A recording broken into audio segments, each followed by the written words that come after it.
सलाम दोस्तों, कैसे हैं आप लोग। मेरा नाम है doctor Muqaddar ka Sikandar and welcome to my channel.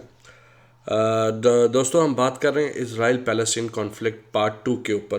Part first में मैंने आपको फर्स्ट टेंपल तक बताया, हैकल सुलेमानी, जो पहला हैकल सुलेमानी बना था हज़रत सुलेमान अलैहिस्सलाम के दौर में। हम इससे आगे से शुरू करते हैं। हज़रत सुलेमान अलैहिस्सलाम प्रॉफिट भी थे और बनी इसराइल के बादशाह भी बने। उन्होंने बनी इसराइल को यकजा किया और करके जो है ना एक किंगडम उस एरिया के अंदर इस्टेब्लिश कर दिया, जो कि एरिया फ़लस्तीन का कहलाता था।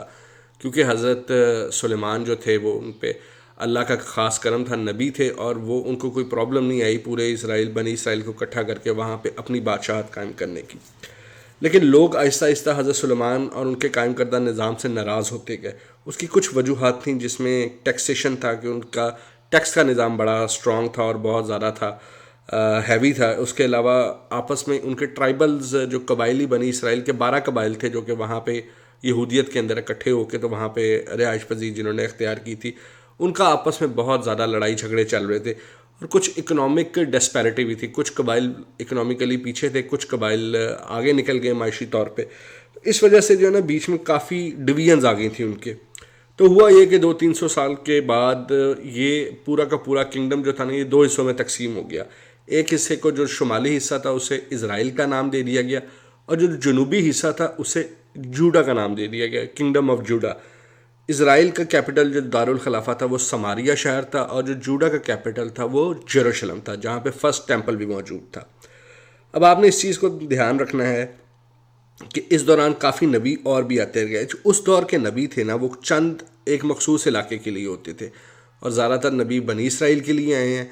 तो बिब्लिकल स्टोरी और बनी इसराइल और जूश रिकॉर्ड के मुताबिक हज़रत सुलेमान के बाद जो उनके नए नबी आए थे उनका नाम था अहीजा, और उन्होंने ही बेसिकली जो है ना दो किंगडम्स को डिवाइड कर दिया था, क्योंकि इनकी लड़ाई देखते हुए उन्होंने फिर दोनों को अलग-अलग कर दिया था। इन नबी का जिक्र इस्लाम में कहीं भी नहीं है। इसके बाद आने वाले नबी इलाइजा, हज़रत इलियास अलैहिस्सलाम का जिक्र इस्लाम में ज़रूर मिलता है, और उसके बाद आने वाले हज़रत एलीशा का जिक्र भी इस्लाम में लाजमी मिलता है। लेकिन आहिजा का ना जो जिक्र है वो आपको ज्यूश हिस्ट्री में मिल जाएगा, लेकिन इस्लाम में इनका जिक्र नहीं मिलेगा।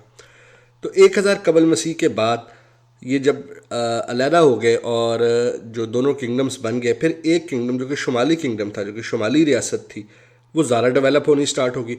उसके ऊपर उनके साथ वाले जो हमसाए में सिविलाइजेशन थी, जिसमें इराक़ का इलाका आता, जॉर्डन का इलाका आता, उसे मेसोपोटामिया कहते थे। उसमें उस वक़्त असारियंस रूल कर रहे थे।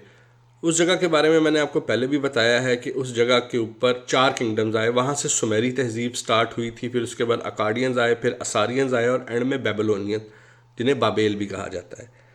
तो 720 तकरीबन 722 बीसी के अंदर उन्होंने शुमाली इसराइल, जो शुमाली इलाका था और समारिया का शहर, उसको तबाह बर्बाद करके वो सारा का सारा हिस्सा अपने साथ मिला लिया। इसके कुछ अर्से बाद फिर बेबीलोन्स आए, असारियंस की जगह बेबीलोन्स आ गए, बाबल, और उनके बादशाह बख्त नज़र ने फिर इसी तरह जेरूशलम को भी कब्ज़ा कर लिया कुछ अर्से बाद, 100-125 साल बाद, और फर्स्ट टेंपल जो था उसको तबाह बर्बाद कर दिया।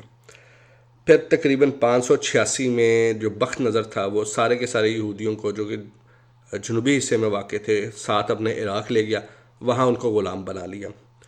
इस दौरान तकरीबन 50 साल यहूदी ग़ुलामी में रहे बख्त नसर की।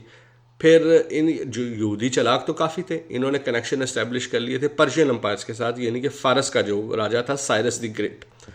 फिर साइरस द ग्रेट के कहने पे बख्त नज़र ने यहूदियों को तकरीबन 50 साल कैद करके तो फिर इनको छोड़ दिया, और वहाँ अलाउ किया कि आप जो है ना दोबारा इसराइल की वो जो फ़लस्तीन की लैंड है वहाँ जाके आप बस सकते हैं।